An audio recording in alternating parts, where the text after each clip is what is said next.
Hallo, hier ist Jürgen Klopp. Man denkt ja immer, die verrücktesten Angebote kommen aus Madrid, Barcelona oder Manchester. Aber das Verrückteste derzeit, das kommt aus Rüsselsheim.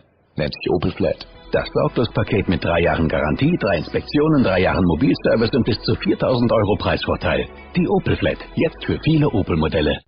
Blog Talk Radio. Hello, this is Suntara, and I welcome you all to this conversation about a Kundalini awakening experience with the Kundalini Awakened teacher Chrism.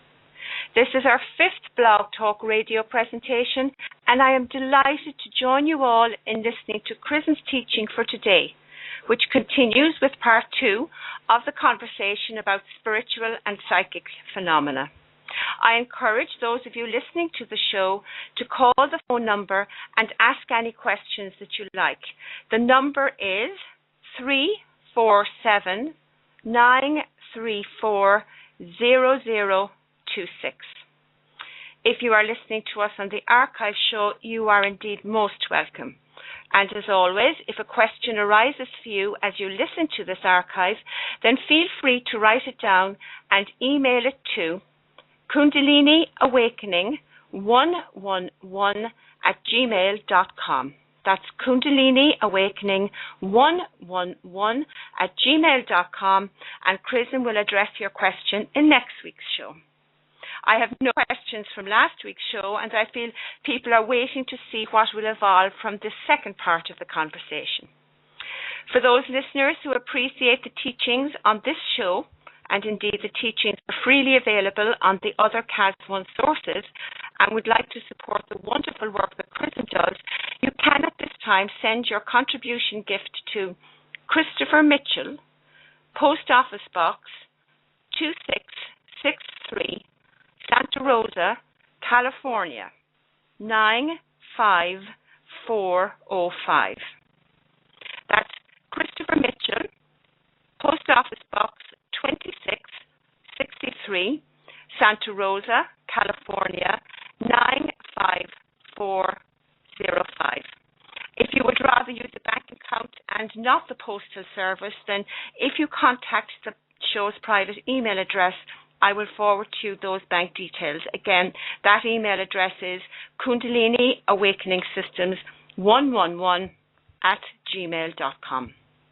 So, welcome again, everybody, and I will later on give out the other sources of CAS1 information that are available for you. I would like to say hello to Chrism. Hello, Chrism. Hello, Amelia. How are you? I'm very well, thank you. Hey, Amelia, can you pull that mic a little further away from your mouth? You're still breaking up with it. Sure I can, yeah. One moment now. Is that better? Well, you're not breaking up yet. It's fine. It's fine. Okay. Hello, everyone. This is Chrism, and I'd like to welcome you to the part 2 of the conversation about the spiritual and psychic phenomena. And I want to stipulate that this is spiritual and psychic phenomena associated with Kundalini activation or awakening. Last time I spent some of the, about maybe half the conversation about entities, and I'd like to continue a little bit there.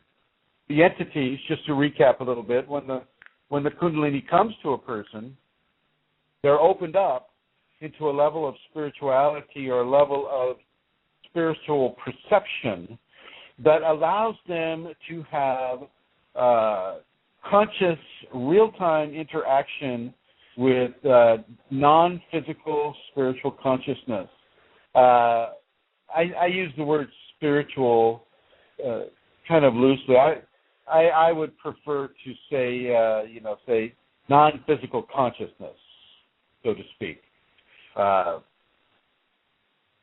When we're open to this new perception, we're open to a new, to our conscious mind. We're open to a whole new dimension of conscious interaction. Not necessarily physical interaction, but certainly conscious interaction. And as you have this conscious interaction, the consciousness there that do not have a physical body, what I call a discarnate, which means without flesh. The discarnate consciousness will go out of its way, being attracted to your Kundalini awakened status. It will go out of its way to try to make a contact with you. And I'm going to suggest that you do not do this. Do not do this. Okay. Many of these lower astral discarnates,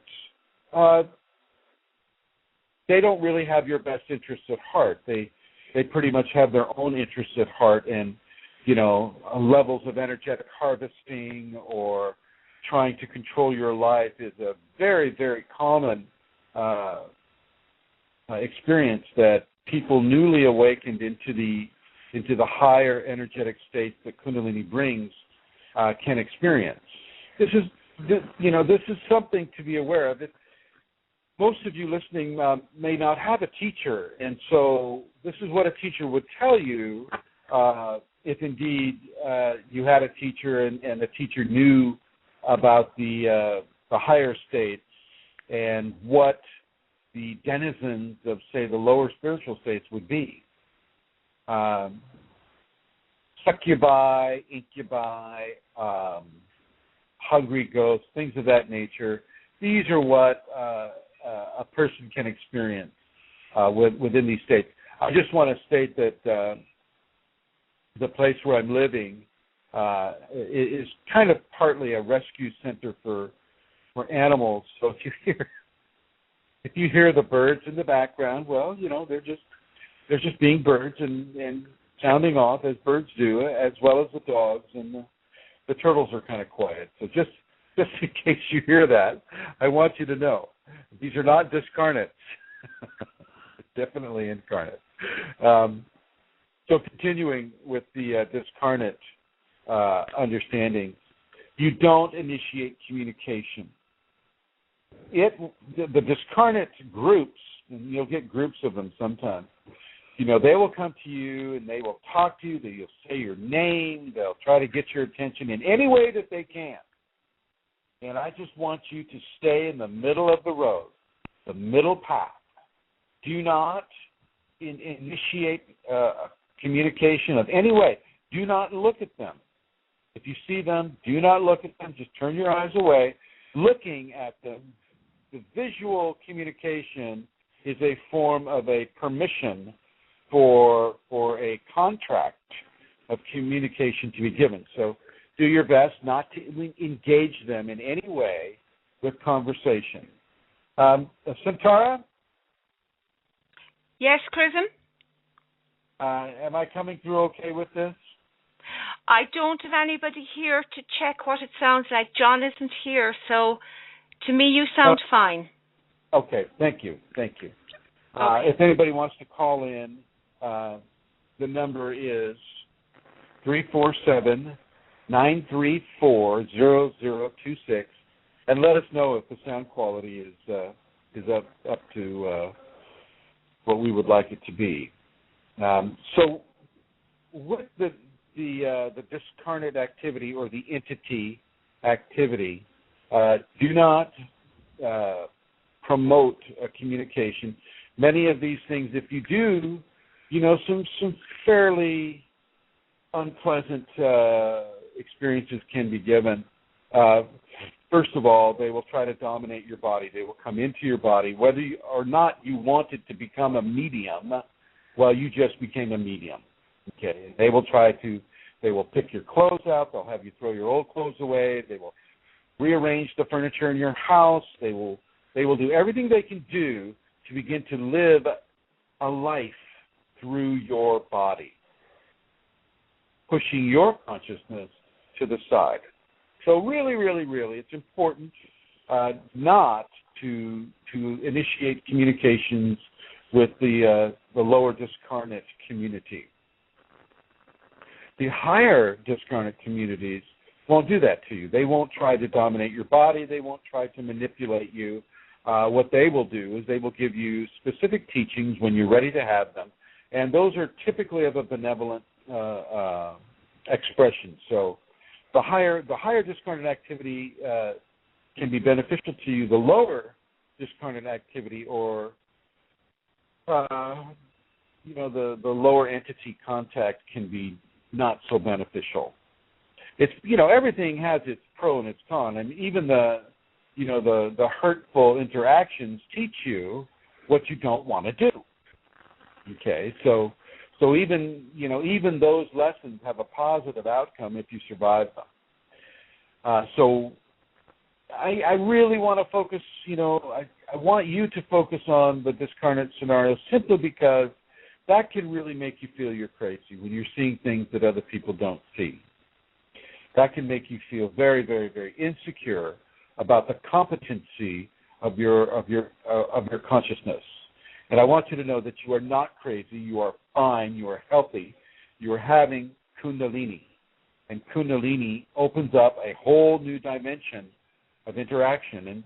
And that dimension has its own forms of life, its own consciousness. And some of the first areas you'll run into are the lower astral areas or the lower spiritual areas. And these areas are dominated often by discarnate or low-level entities that have malevolent expressions. So just know that, be aware of that, and do what you can to not initiate a communication. I don't care if they're screaming at you, which they do, or cussing at you, which they do. Just ignore it as best you can. Ignore it. And what I would do is I would go into a mantra. Om Namah Shivaya Om. So that's Om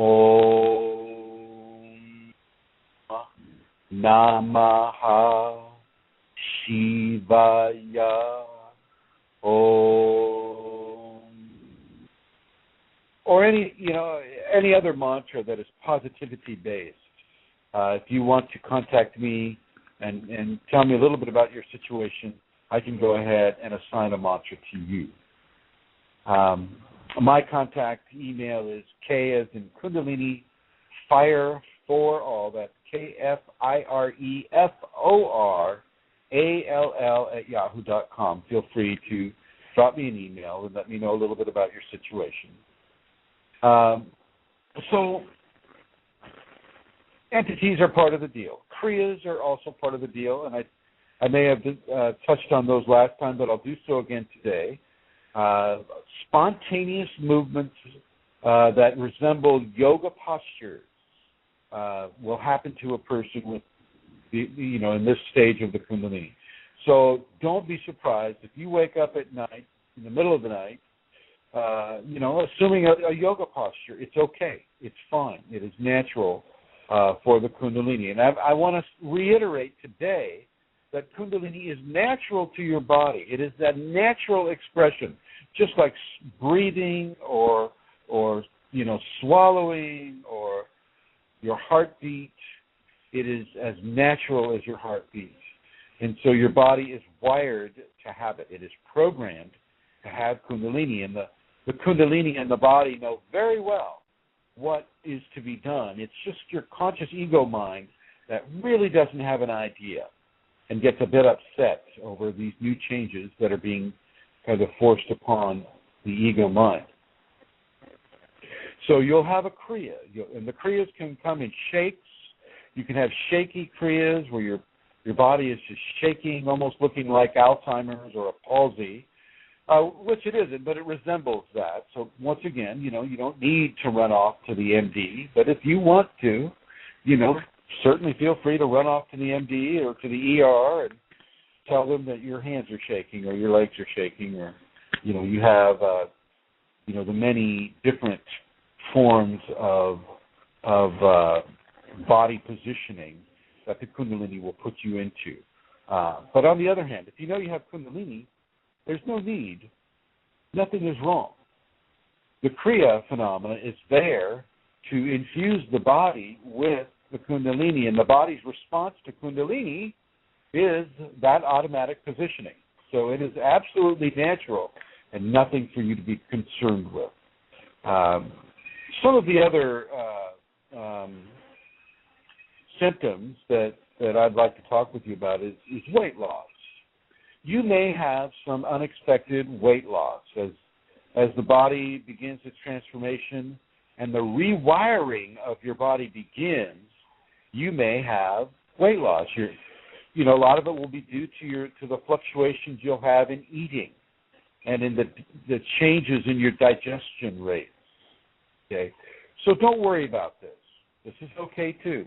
Yes, I know this may be of some concern. Like if you're a very, very thin person now, and oh my God, I'm losing more weight. I must have some sort of a disease. Well, you don't have a disease. You have Kundalini, and it is not a disease. And it knows your body better than you know your body. So just surrender to this new phenomena and allow yourself to be at peace with it. Now, some of the initial phenomena that will occur right after the huge bolt of energy that goes from the base of your spine and out the center of the top of your head, it's like electric ants or electric snakes are moving all over your body, and this is the energy of the Kundalini being detected by the hair follicles along the skin, and it's extremely tactile, and it's very, very pleasant. I want you to know this is very, very pleasant. It feels really good, and it feels so good that you'll want to encourage it naturally. Your mind will go, oh my gosh, that feels so good. I want more of this. And so these fizzings and the zapping that goes on all over your body, and these electric vibrations, these are all natural to a person having that first spinal sweep, that first bolt of very, very strong conscious energy that's going up the spine and fountaining out the top of the head through the fontanelle, which is aptly named for this purpose. So understand that. Understand that you'll have this tactile experience. And this is pretty much across the board. These symptoms that I'm discussing today are pretty much shared symptoms for people that are having the Kundalini. So you'll have them at different times in your process. One person may have Kriyas while another person's having the entity experience. But eventually, you'll get a little taste or a large taste of many of these different phenomena. So for the Kriyas will typically take about 3 months to a year. Sometimes they can last for 8 years. And some of the Kriyas can be of an electrical origin. I mean, they can be so strong that this electrical blast will affect you at the base of the spine and literally throw you out of your chair. Yes, it's very dramatic, and it's very surprising, and it definitely wakes you up in the morning. I say this just to let you know that there are different kinds of phenomena that are energy-based, and the Kriya phenomena is, of course, energy-based. But sometimes that energy can be very, very, very strong. Very, very strong. Okay. Just like the little fizzes and the electric ants or snakes or whatever analogy you want to use with them. As they zip and zap over your body and through your hair follicles. Some of the more powerful pulses of energy that can come from the base of the spine will feel electric in origin, even though they're not. It is Kundalini, but it feels electric, and it can toss you kind of across, out of your chair and in and around, and so you just want to be aware of this. Once again, this is natural. This is not unnatural, and it will last for as long as that person's individual equation requires that it lasts. Typically, these different stages of Kundalini phenomena are transient, meaning that they have a start point and an end point. The end point is more of a blend, though. I mean, the start point is pretty it can start out slow or abruptly, but it's fairly different than anything that you've had before, and so your sensation of it should be sharp and very contrasting to the way your body had been before, these phenomena come. But as these phenomena continue, they can wear out a little bit, and then they just slowly blend into the next phase of your Kundalini awakening experience. So the electrical kriyas are, I call them electrical only because they feel that way.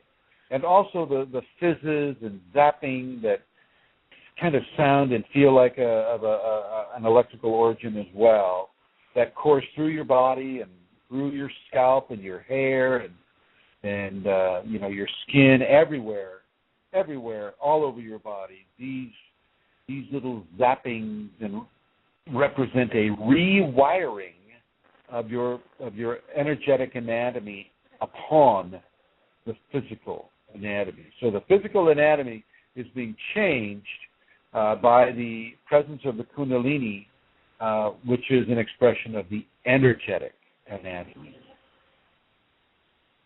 So as these changes occur, one of those symptoms that will be due to the rewiring is the weight loss. These also, you may have energetic spasms in the major and minor organs. So literally your kidneys might start to vibrate. They might start to vibrate. You'll feel them move. You'll feel them spasm. It's okay. Nothing's wrong. And it's not painful. It's just like you feel it. You're like, whoa, what was that? Because you're not typically used to feeling your kidneys move around of their own volition. And so it comes as a surprise to a person when they experience that. And the other aspect with the kidneys is, as you have the Kundalini, certainly in the beginning states, the kidneys will expand at least 1/3 of their normal size larger. So you will definitely begin to feel your kidneys at your belt line. You'll feel them expanding over your belt line.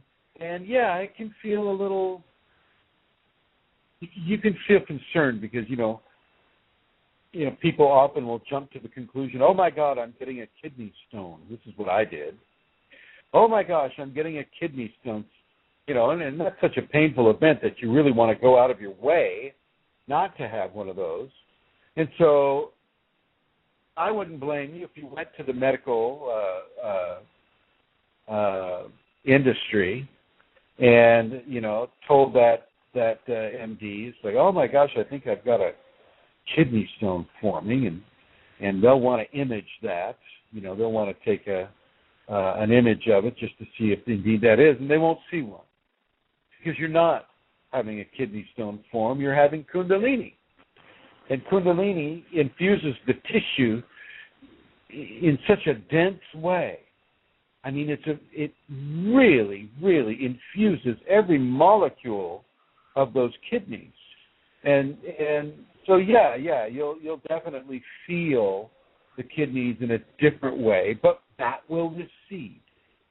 But what organs that are sitting right on top of the kidneys, well, they're also going to get infused with Kundalini, and these are the adrenal glands. And so the adrenal glands will start to spasm. And as they spasm, they will produce more of the fight or flee hormone, adrenaline, into the bloodstream. And all of a sudden you become very, very paranoid, or you become very, very fearful, or you're very, very, you have a lot of anxiety for no reason whatsoever. You could be sitting and there and listening to the most calming strains of music, something that's very meditative, very slow, and all of a sudden you feel anxious and you have anxiety and fear and paranoia. And that's because of the adrenaline that's being pushed into your bloodstream by hyper-expressing adrenals due to the Kundalini. So once you know this, You can relax a little bit and just go, oh, okay, that's the Kundalini. And the thing that I'll ask you to do is to not drink any caffeine. Do not eat or drink any caffeine. Caffeine will hyper-express the adrenaline already being hyper-expressed by the Kundalini. And this really can put you over the top with anxiety and paranoia and fear. And you just don't need that when you're having the Kundalini. It's enough that you're having the Kundalini. You don't need to make things any stronger by having caffeine, and it certainly doesn't improve the experience. So don't have any caffeine. Stay well hydrated. Look at your electrolytes. If coconut water is great. Coconut milk is great. Watermelon juice is great. These things are the nutrients that the Kundalini awakening body requires. Stay well hydrated and keep your electrolyte balance intact. And even if you have to have Gatorade, which I can't, if you have nothing else that I mentioned, but you do have Gatorade. Gatorade is fairly well distributed. Even that would be better than nothing. Okay, it'll keep you balanced, and it'll help with the adrenal and the kidney functioning. Even though you're metabolizing red, blue, yellow, dye number, whatever. It's better than not having the needed electrolytes that you will need during that part of the Kundalini infusion. So really, really look at your hydration, look at your electrolyte levels, and don't have the caffeine. Don't have any of the hot spices either. Hot chili spices or some of the hot Japanese food spices, the yellow mustard, Chinese, food. None of that stuff. None of the hot chili spices that you have with Mexican food. And I know that you may have been partaking of this and that said, oh, it's not hot to me, I'm just fine with it. Well, it's not so with the Kundalini, and this can also precipitate some greater temperature issues that you may feel with regards to the Kundalini. In a way, I'm going to suggest that you go to very, very bland food. No white flours, no industrialized white flours, no industrialized white sugars, no stimulants of any kind. Okay, be very, very pure with what you eat, and as raw as you can naturally get. Raw vegetables, raw fruits, things of that nature. And this goes for those who are trying to initiate a Kundalini response as well. Start going into the bland food diet. So, these are some of the more common things that will happen. The energetic spasms in the organs will also express throughout the body. The heart will spasm. When the heart spasms, it commonly goes into a tachycardic rate, which means very, very fast heartbeat, extremely fast, and enough to cause you concern. Once again, Kundalini will do this naturally. Your heart is wired and programmed to have this happen naturally. Nothing is wrong, but I do want to encourage you to go to the ER if you feel you need to have a stress test. If you feel that you're having a cardiac event, fine. You are having a cardiac event, but it's a Kundalini cardiac event, which is different. Kundalini will modulate your blood pressure. It'll make it go really high or really low into, what would be considered some of the dangerously low areas. But it's not dangerous for you because it's Kundalini that is doing this. And Kundalini, once again, knows you better than anybody else knows you, including yourself. So the energetic spasms will happen with the heart. Conversely, it can also go very, very, very low, extremely low heart rate. And they'll wonder how you're able to get up out of a chair. But once again, this is natural for a Kundalini cardiac event. So it's all good. It's all good. Your nostrils will dilate to an extremely wide. You'll never have thought that your nostrils could dilate so wide. And they will do that. They will do this spontaneously. You may have little spasms in and around your eyes, the ring muscles around your eyes. Your eyes are surrounded by ring muscles. And these ring muscles will spasm, and so it'll look like you have a tick for a little bit. And I know that can be disturbing because people, if you're in a job where people have to look at your face, they'll think something's wrong with you. But nothing is wrong. Nothing is wrong. This is just part of the infusion of the Kundalini. So the energetic spasms will affect your digestion. They will travel into the liver and into the kidneys and into the stomach, and of course the intestines will spasm. Any of the ductless organs will spasm and vibrate, and it's fine. It's absolutely fine. Don't worry about it. Nothing wrong is happening. It's just extremely different, and the difference, that constitutes an unknown. And so, we can often go into fear over an unknown. And I want to suggest that you do not need to go into fear, because you know now, at least some of you know now, that it's the Kundalini. The Kundalini will go into the ovaries and into the vagina and into the testicles and the generative organs of the human being. In the males, the Kundalini will pull semen from the testicles automatically. So for the men, you need to just allow this to happen. It'll pull that generative fluid from the testicles straight back into the spine. Okay.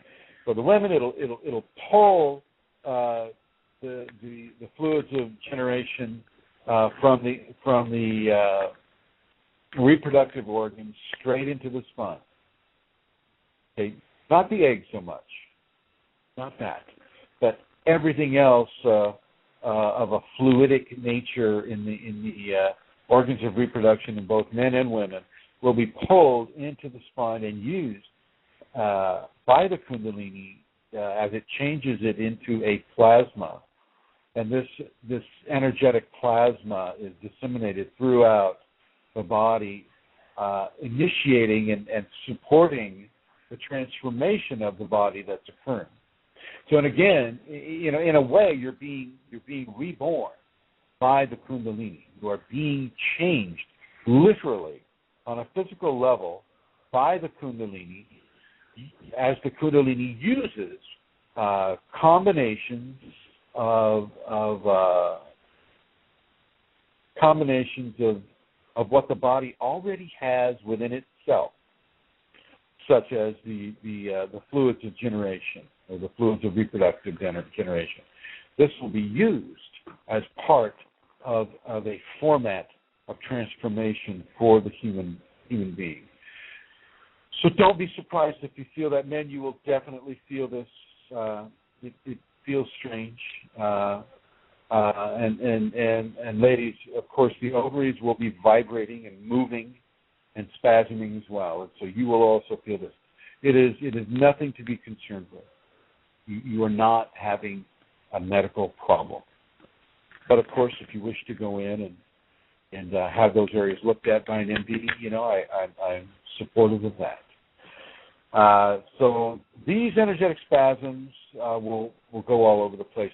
One of the things that I really want you to do is to keep that tongue tip up behind your upper front teeth. This is a Taoist practice that really helps the person to stay connected with the upper and lower and the front and back levels of the energetic anatomy. Once again, you'll hear this from people. Oh, such and such a teacher, he said that. And such and such a teacher, he said this. And this is from the Taoists. This is like thousands of years old. No current teacher within the last 100 years has ownership of any of these techniques. Kundalini owns these techniques. Okay, not the ego consciousness that like to feel that they own anything that they say. Pretty much everything I'm telling you is owned by the Kundalini. So I want you to know that, and I want you to know that your Kundalini is the most knowledgeable source of information that you can partake of. Now, these energetic spasms, you could call them minor kriyas for the different systems. The human body, the muscular system, of course, we've already discussed. But now, with the major and minor organs, the eyes, all of these things. But it also goes into the emotional body. So all of a sudden, oh my gosh, you're going to have these tremendous mood swings from absolute jubilation, joy, ecstasy, extreme love, to severe depression. Oh my gosh. So don't get tied up in the depression. It's too easy for us to do that in our society, the Western society. So be very, very clear.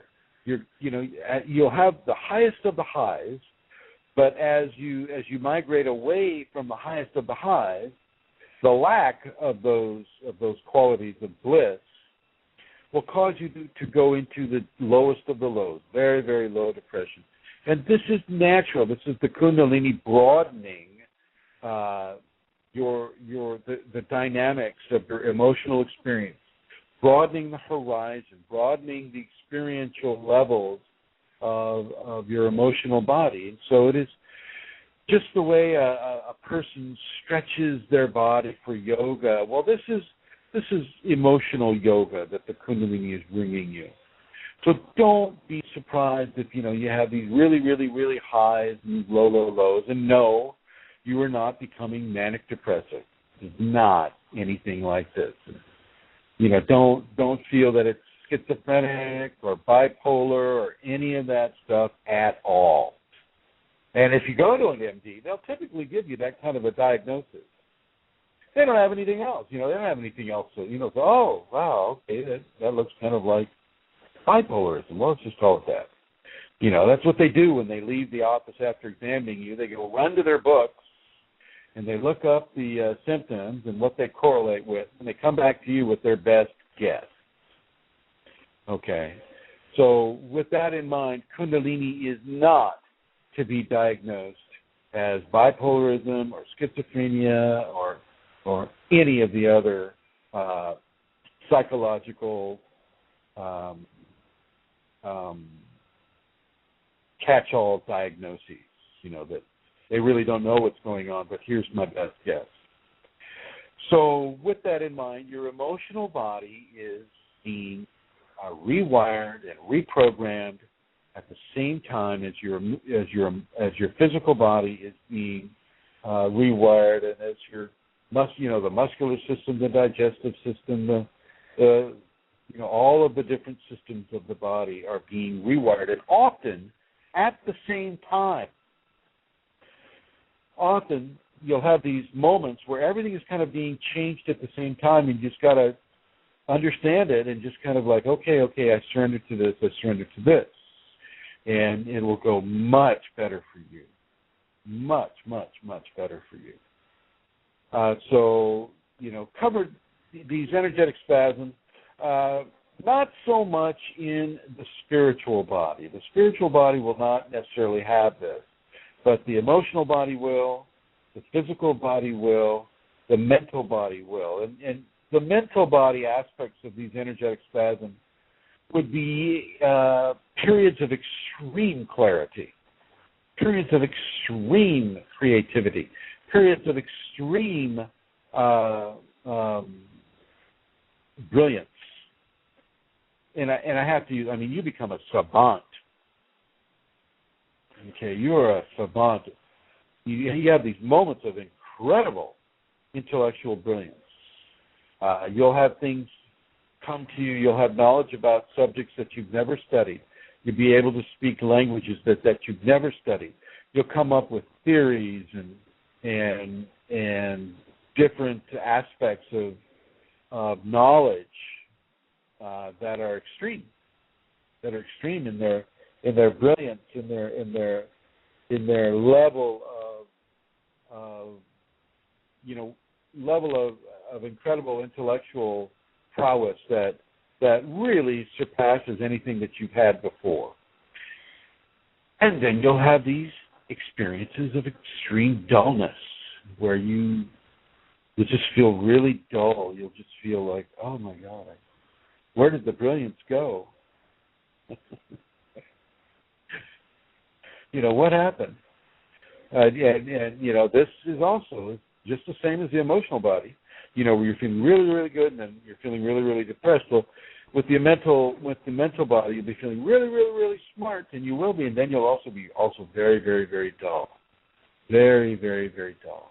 I won't say ignorant, because you don't ever get that way so much. You just feel really slow and dull, and once again, that's the poles of the intellectual body being widened.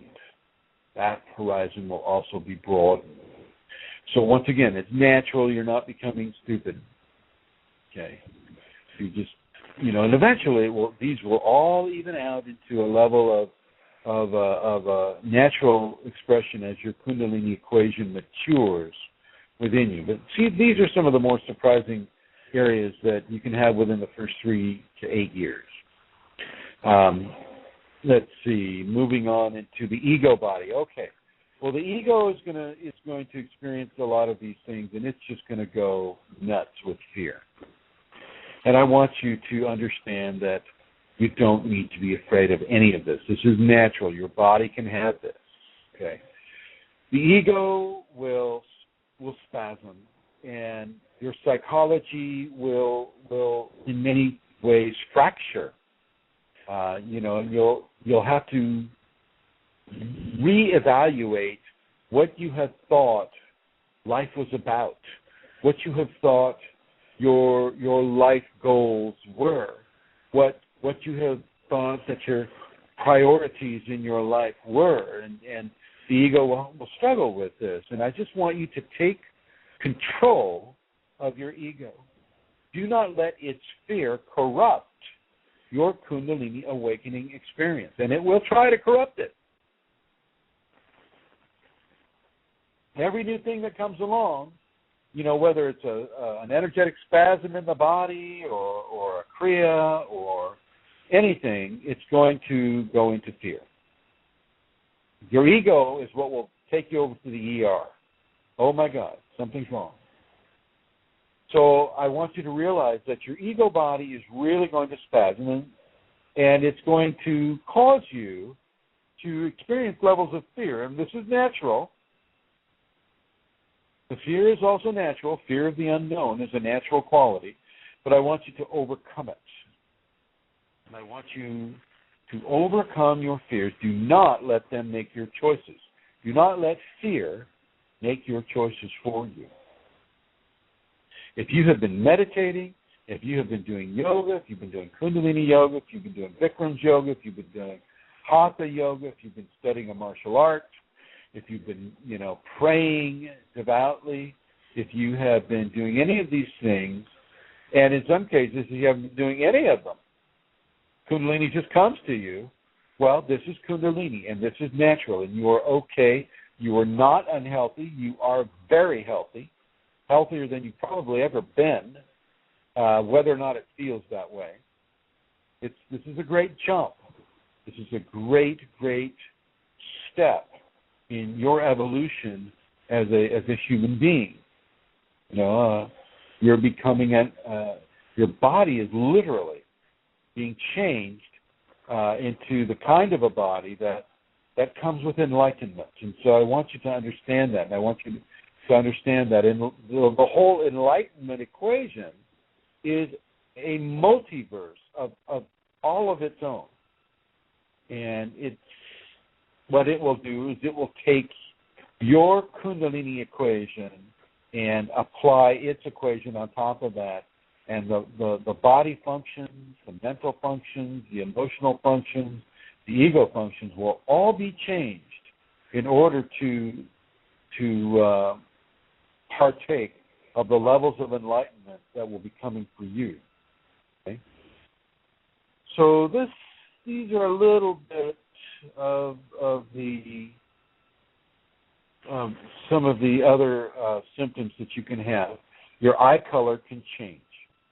If you have blue eyes, you might just start having green eyes. This is not uncommon. Your hearing can really, really expand tremendously. You can hear a fly landing on a picnic table, 50 feet away. It can be very, very disturbing because there is so much more sound out there than our hearing normally really records. And so, wow, to hear such things is amazing. You can hear bubbles coming up in a lake, or it goes beyond my ability to describe. Your hearing can become extreme, and then once again, it will disappear a little bit. So as the symptom for the ears expands and decreases, your ears will also feel like there's a pressure change occurring in them. You may feel soft, ticklish kind of movements going into the ear canal and into the brain. It will feel like very, very thin fingers are going into your ears and all the way into your ears. And you'll feel pockets of pressure develop within the brain space and the ear space specifically. And this is, once again, part of a Kundalini manifestation. I remember I felt like there was a little bit of welding, a little soft welding going on inside my brain, just to tell you what a hard case I was. And this kind of disturbed me, to be honest with you. Once again, my ego, this part of my awakening, would look at that and go, oh, this is just not right. Nobody should be welding inside my head. I don't care how soft and gentle it is. So, once again, you want to get a hold of your ego a bit on this.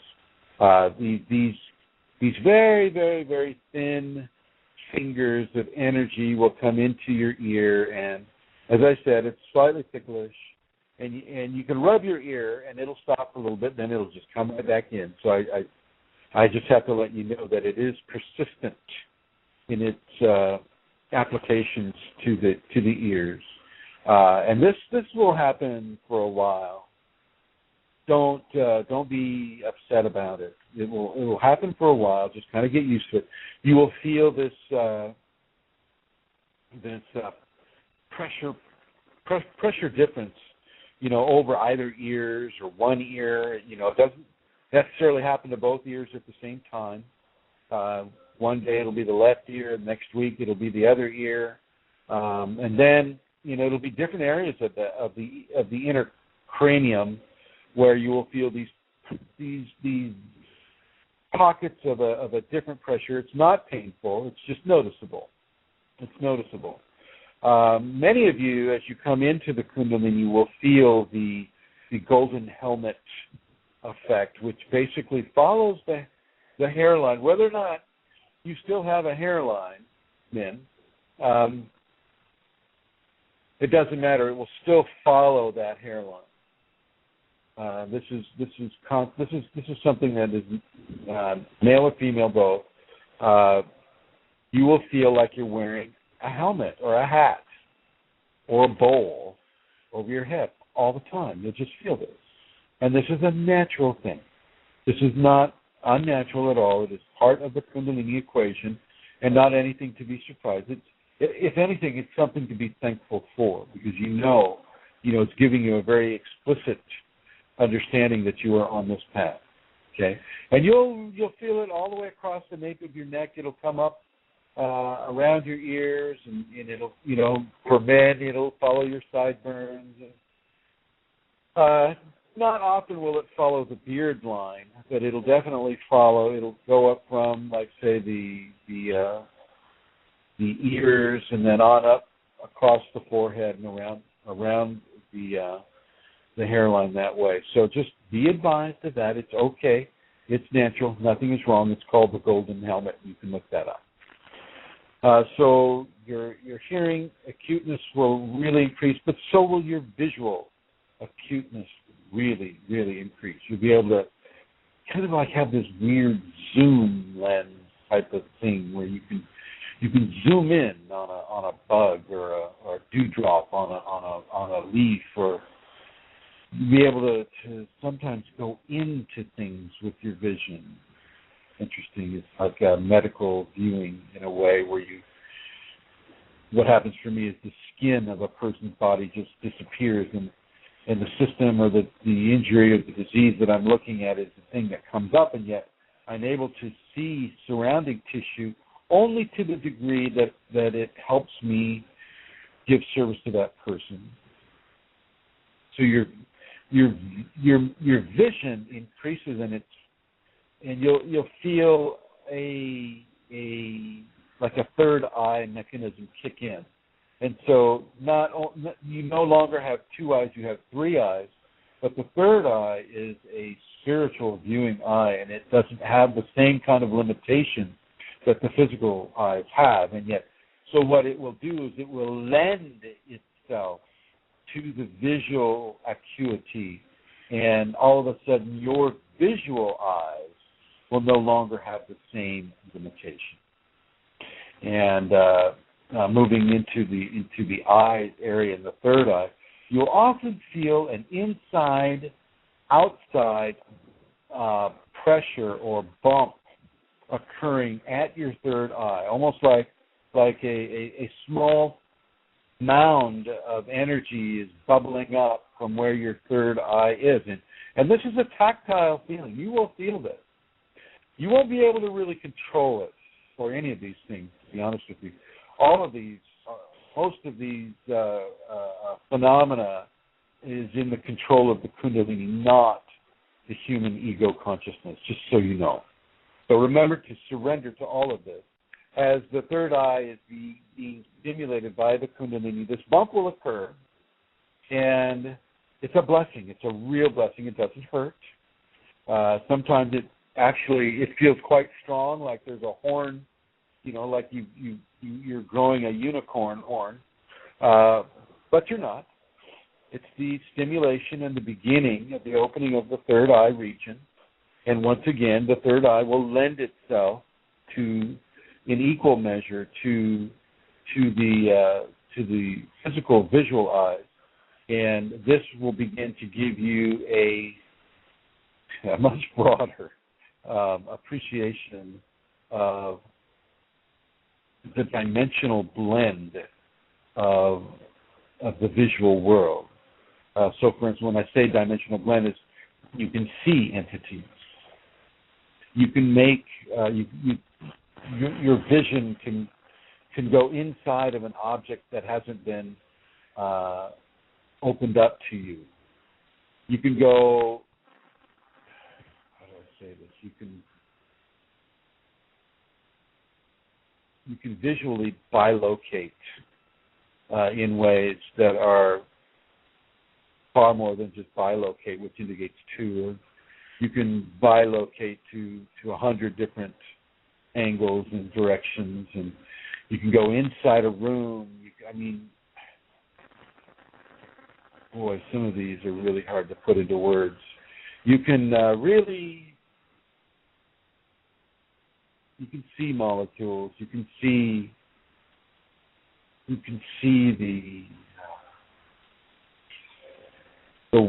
the way the physical universe is connected. Not just see it, but feel it and know it, and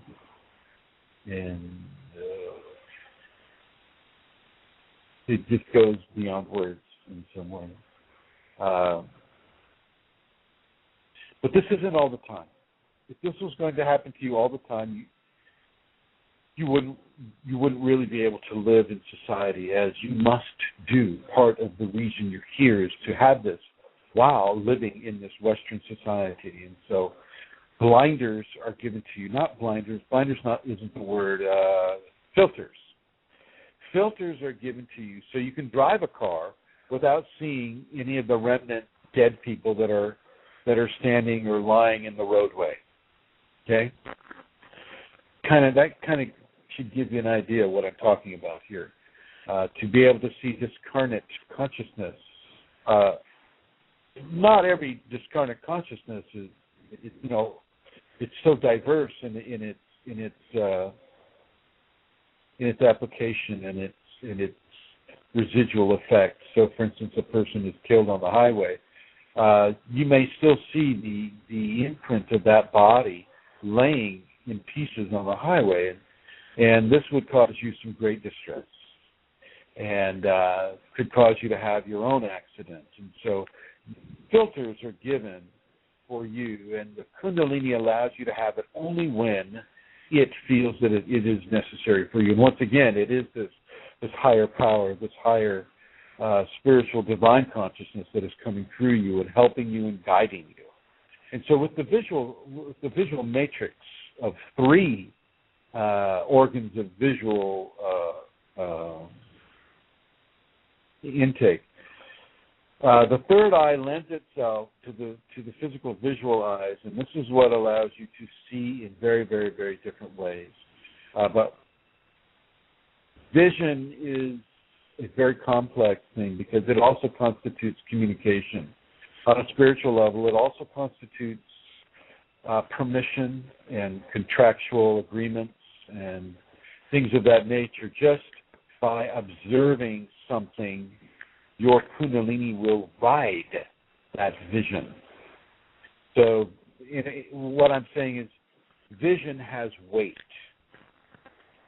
It has weight, and it is a physical force and a spiritual force at the same time. And so the Kundalini will ride the beam of your cogency that you have with your vision. So if you're looking at a tree, well, you're looking at the tree, and your brain is formulating what you know of as a tree, and that formulation itself, that process itself, is being directed at the tree. It's like if you watch any of the science fiction movies, they'll have a sensor scan. Oh, Captain Kirk, we're being scanned.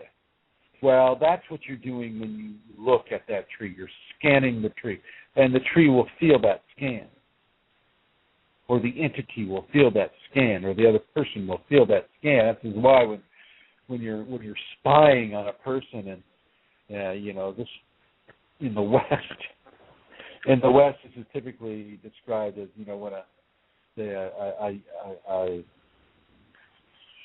don't know if I should use that analogy. Well, yeah, when you spy upon somebody and their back is turned to you, they'll feel like there's somebody looking at them, and they'll turn around and they'll go, "What? Who's there?" They feel the scan of your vision.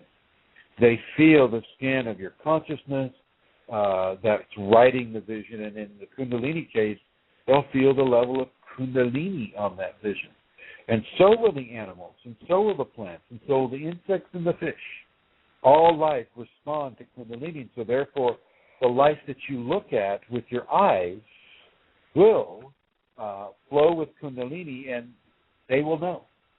They will know, and a contract is made. So the eyes, you get a lot of different phenomena with your eyes, and you'll process a lot of different phenomena with your eyes, your physical eyes and your third eye. When I say eyes in the Kundalini context, I'm talking about the third eye, the top of the pyramid, and the two eyes, which form the base of the pyramid on either side. So that will occur. Your sense of taste will come and go, just like the hearing and just like the mood swings that will come with the body. So don't worry so much about that. Do remember to keep the tongue up, tongue tip.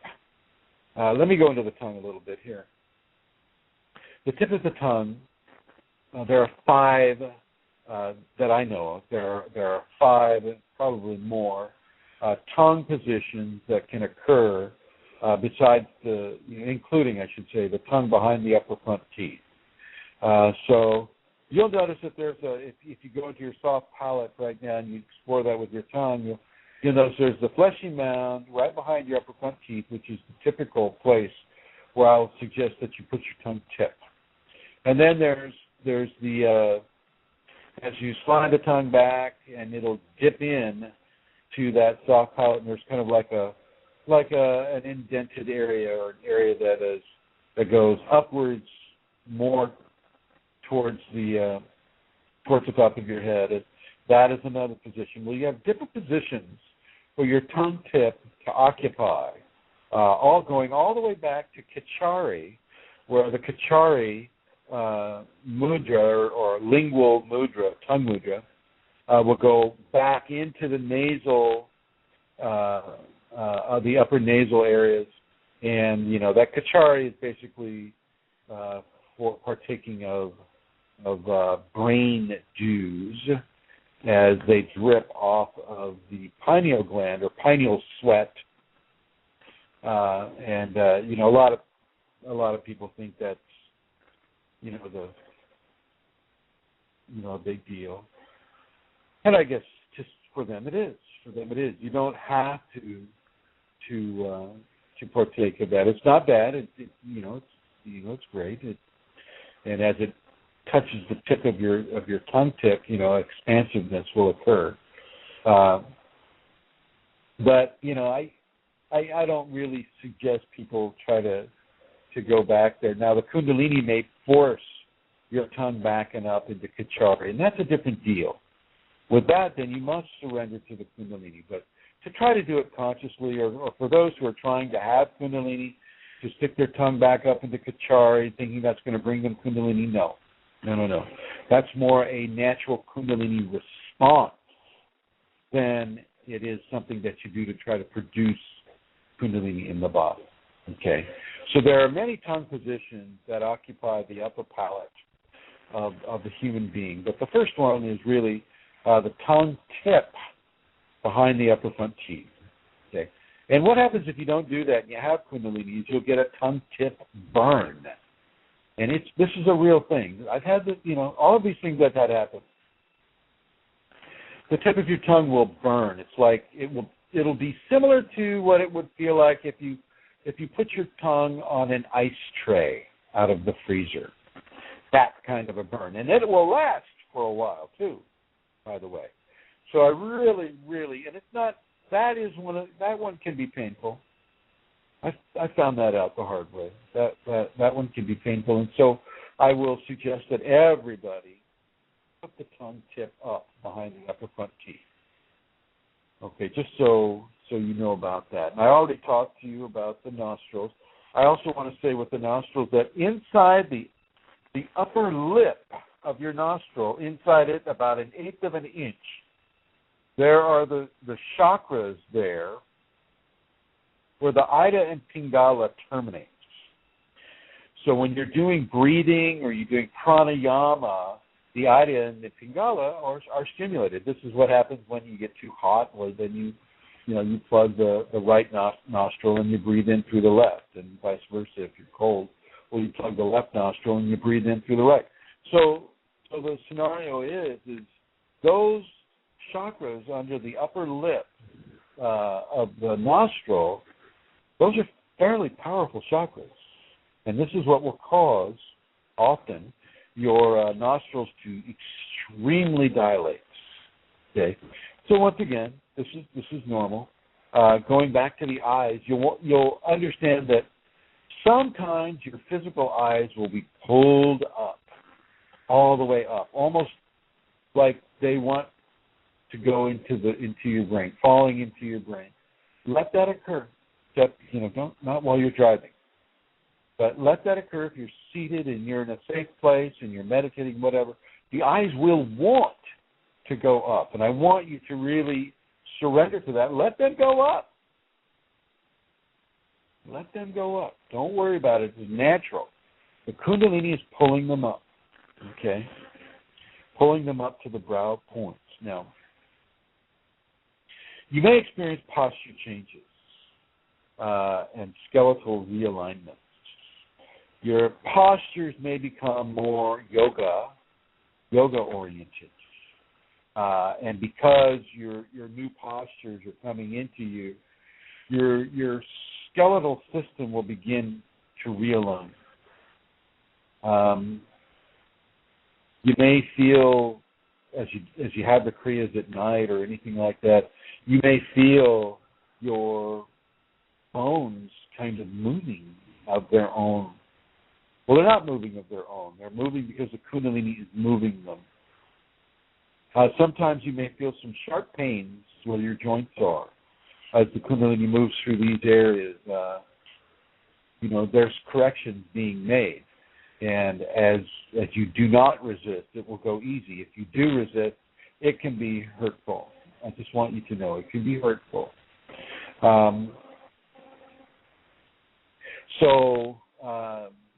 Let me give you an example of this. The wrists. The wrists or the elbow or the shoulder.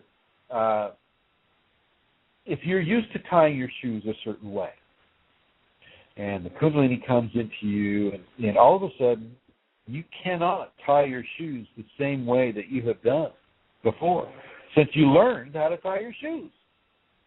You have to learn a new way to tie the shoes, and this is very important for you to learn this new way, because if you don't, any other way, the way that you've used to have done it, will cause you pain. And so you learn through this avoidance of pain how to tie your shoes a different way, and then the Kundalini will finish the alteration of that part of your body, and then you can go back to doing it the old way if you wish, or continuing with the new way if you wish. But this will go throughout the skeletal realignment. So just be aware of this. Just because you're feeling pain doesn't mean anything is wrong. It just means sometimes that you have to do things a little bit differently. Remember that you have Kundalini. Remember that. You have Kundalini, and Kundalini changes everything. It will change your posture. It will change your skeletal alignment. It will change your joints. It will change the amount of synovial fluid that's going in to lubricate your joints. It will change all of it. Okay? So understand that and realize that and go with that flow.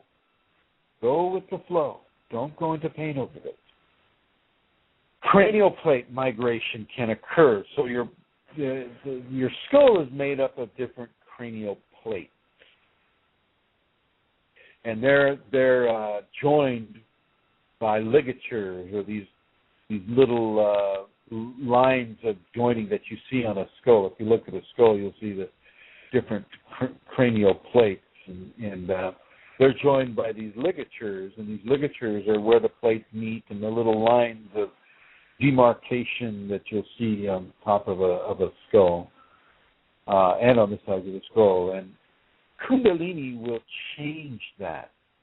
It will begin to reshape the top of your head. You can feel this sometimes. Don't worry about it. It's natural. It's okay. Kundalini is refocusing the top of your head to support the flow that is a part of it and coming out and through it. It'll typically reshape it around the fontanelle. So don't be surprised if you feel the top of your head kind of moving, or if you notice it moving after a while.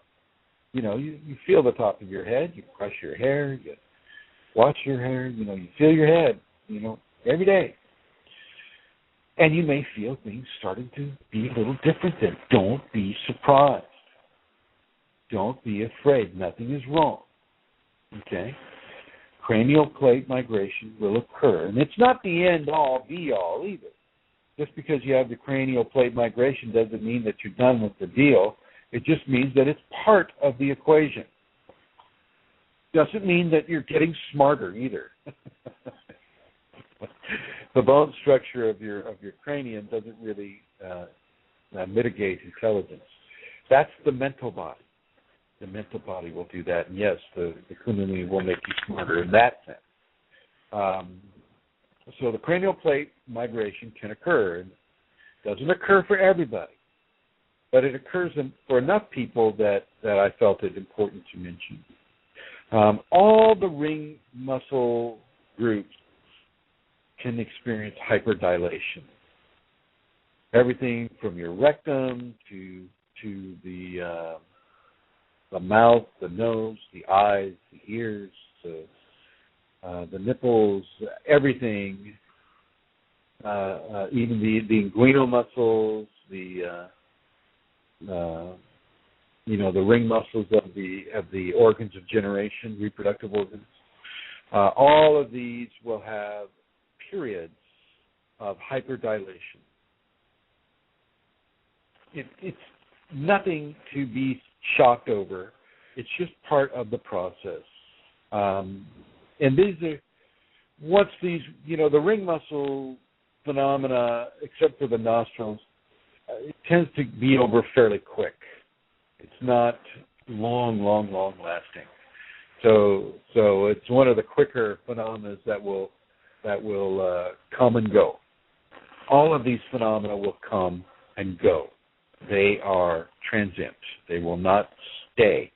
Some of the kriyas will stay, like the electrical kriyas, for people who are prone to have the electrical kriyas. My electrical kriyas went fairly quickly. I mean, they stayed long enough for me to feel them and have an intimate relation with them. But some people they're there for years and years and years, and they have kind of like a sine wave of peaks and valleys.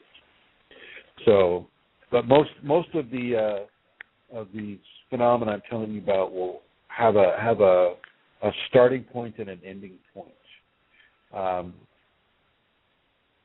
Your perceptual acuteness in all the areas of your perception will merge with the new divine knowledge. This is a level of knowingness. And I mentioned it a little bit when I talked about the mental body, where you'll know things that you haven't studied. You'll know about subjects that you have no business knowing about those subjects, but you'll know them nonetheless. And this is part of the divine knowing, the knowingness of the divine. And Kundalini is of a divine source. And so you will begin to partake of teachings and understandings that surpass your studies, that surpass your life experience. And, it's a real blessing. It's a real blessing. And you just, depending on how broad your psychology has become at the time that you experience it, not always would it be considered from our ego understandings a blessing. Knowing that there's going to be a huge accident or an air accident, or a friend is going to pass because of a certain thing. It will expand it into precognitive channels of expression for some people, not for all people, but for some people. And in that sense, that's kind of a difficult blessing to have. But for the most part, the expanded level of knowingness, of divine knowledge, is an extreme blessing, and something that I will suggest that you embrace. Really embrace it. Really let it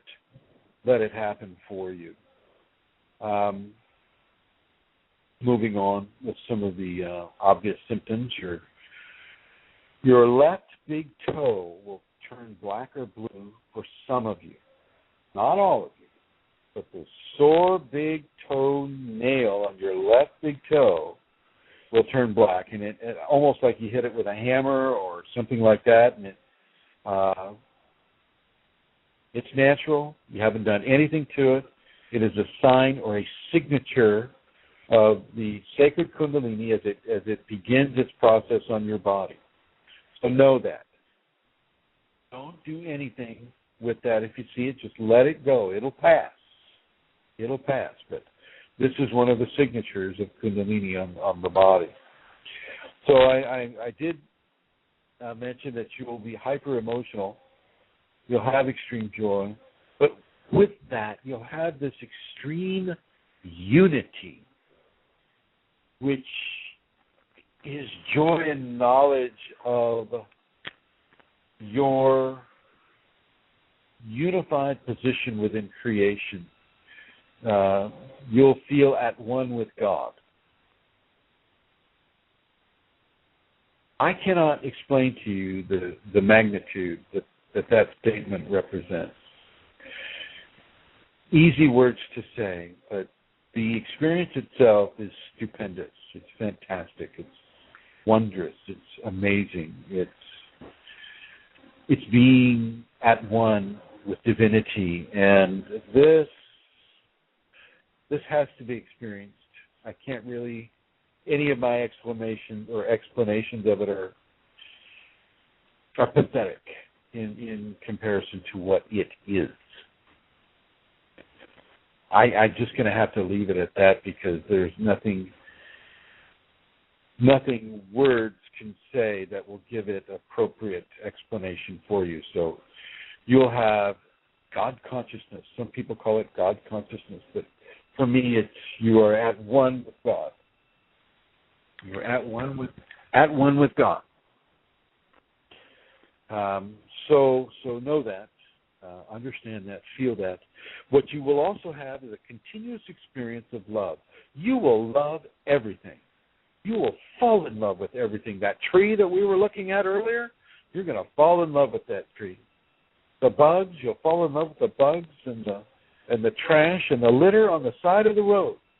You will fall in love with it. I remember, as I've said many times, and I apologize to you who've already heard it, I remember sitting in a hot car on a freeway in stopped traffic, no air conditioner, looking out the open window at the oil spots on the side of the road and going, oh, God, those are such beautiful oil spots. There's such artwork. It's God is speaking to me through these oil spots on the road. So so just so you know that, this love is amazingly expansive.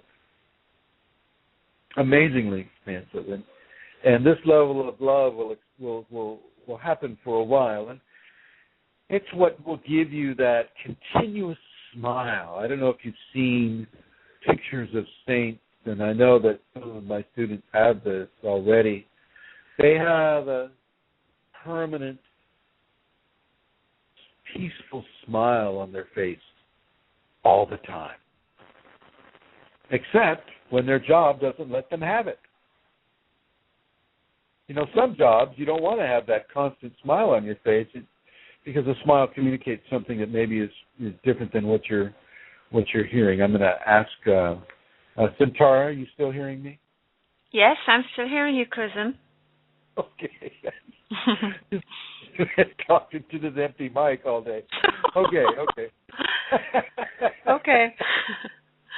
Thank you, Centaura. All right. Okay. So, you'll have this amazing experience of love, and this will elevate. You'll be thinking, oh, my gosh, this love is amazing. And then you come into bliss. And bliss can't happen while you're driving. You don't want to have bliss while you're driving. Seriously. Pull over. You can't really do anything. You're not even really, you're there, but you're not there. Bliss and ecstasy are they are part of the Kundalini experience, and they're blessedly, they are a recurring theme within the Kundalini experience. And yes, it feels really good.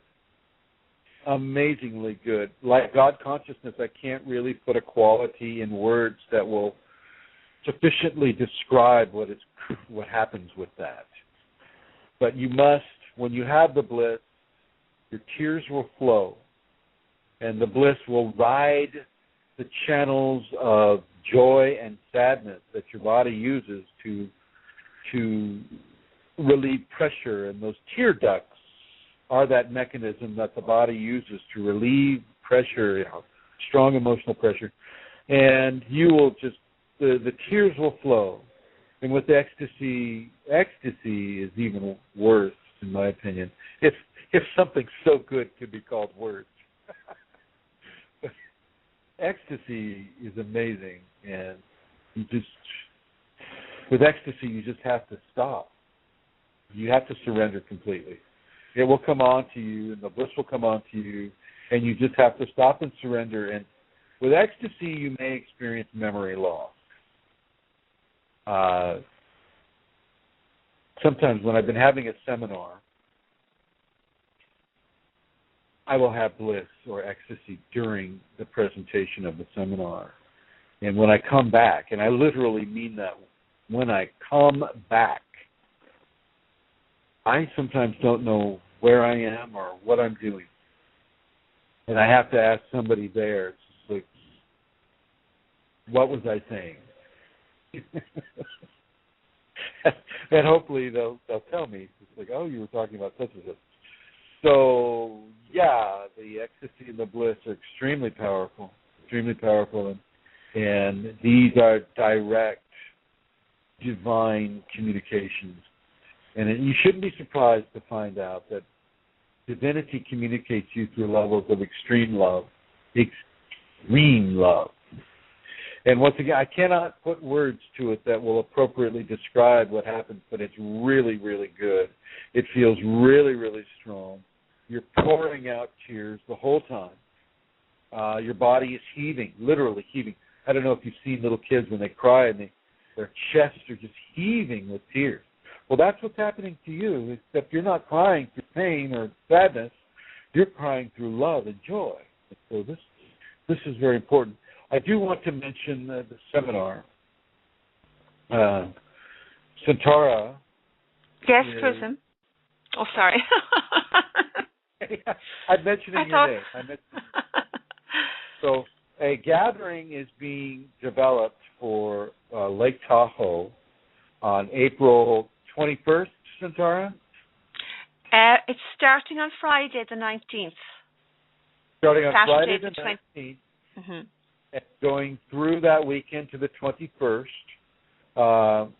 of April 2013. This is in California, the Sierra Nevada of California. Very, very beautiful place. Very, very wonderful place for Kundalini. I want to invite everyone who is listening to this broadcast to try to make the arrangements to come.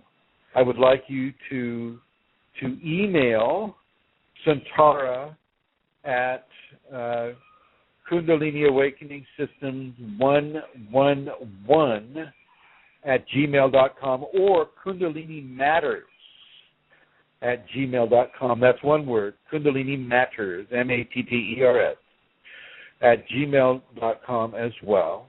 And or you can communicate with myself directly at the kfireforall@yahoo.com, and basically I will give it over to Santara because she's the point person on this. And I want to invite you all to come to this. I will be giving Shaktipat. I will be giving Diksha. I will be giving Ishta invitations. I will give you as much as I can possibly give in that tiny, tiny amount of time. I wish it could be 3 weeks, 3 months. But that could be really, really expensive. So So, to keep the expense levels down, 3 days is what we're planning on. You will not need to bring your own food. The place has its own chef and all of that. And they have very nice accommodations, and you'll be with other Kundalini people, which is such a rare and beautiful thing to experience anyway. Even if I'm not coming, the people that are there, the people that this kind of an event can attract are extremely beautiful, wonderful people to be around. And so I would really encourage you to come. And so once again, that is April 19th through the 21st, 2013. It will take place in the Lake Tahoe area on the west side of the lake.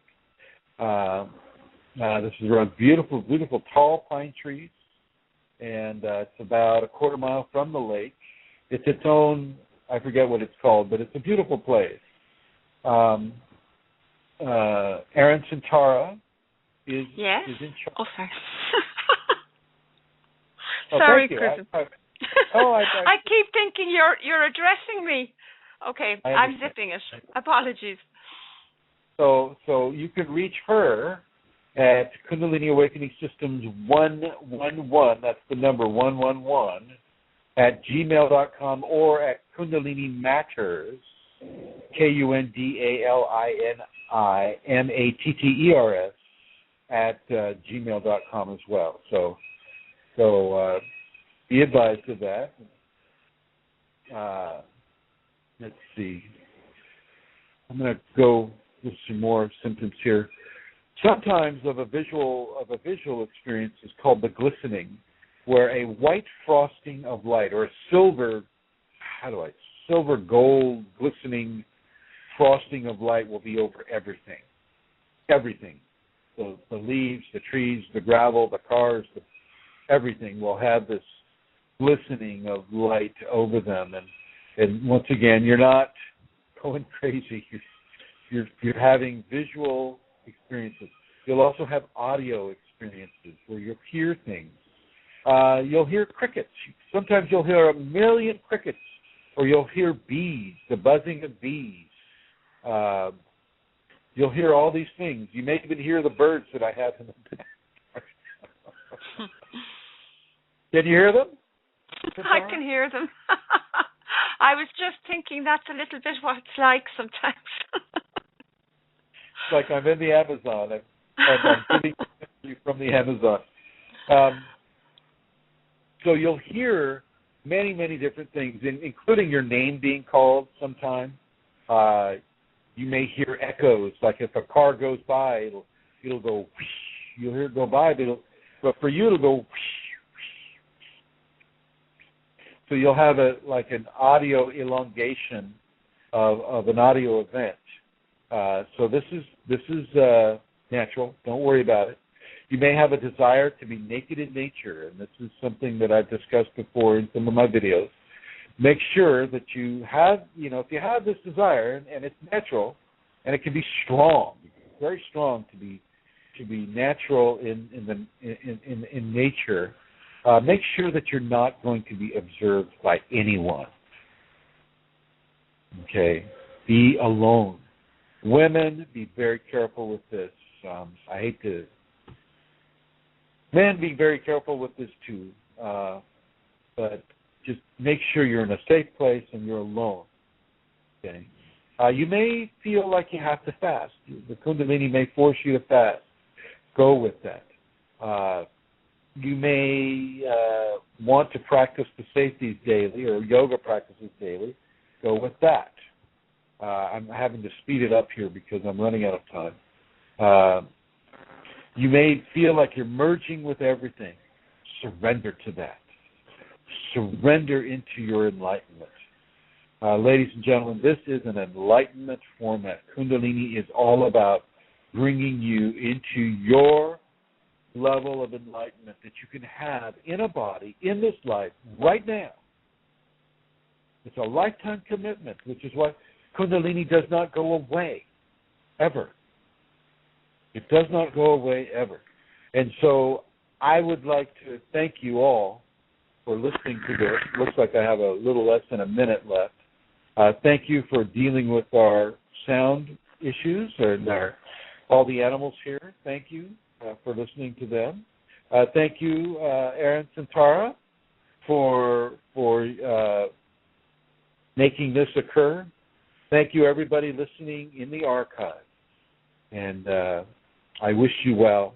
And I will be with you this time next week. And I will also be with Shandi Devi at the Karma Cafe at 1:30 next week as well, or at least within that level of time. We'll do this show, and then if you'd like to listen to Shandi Devi's program as well, we'll be on that show as well, talking about divine love and some other subjects. So thank you for listening, and talk with you again soon. Hallo, hier ist Jürgen Klopp. Man denkt ja immer, die verrücktesten Angebote kommen aus Madrid, Barcelona oder Manchester. Aber das verrückteste derzeit, das kommt aus Rüsselsheim. Nennt sich Opel Flat. Das Sorglospaket mit 3 Jahren Garantie, 3 Inspektionen, 3 Jahren Mobilservice und bis zu 4.000 € Preisvorteil. Die Opel Flat, jetzt für viele Opel-Modelle.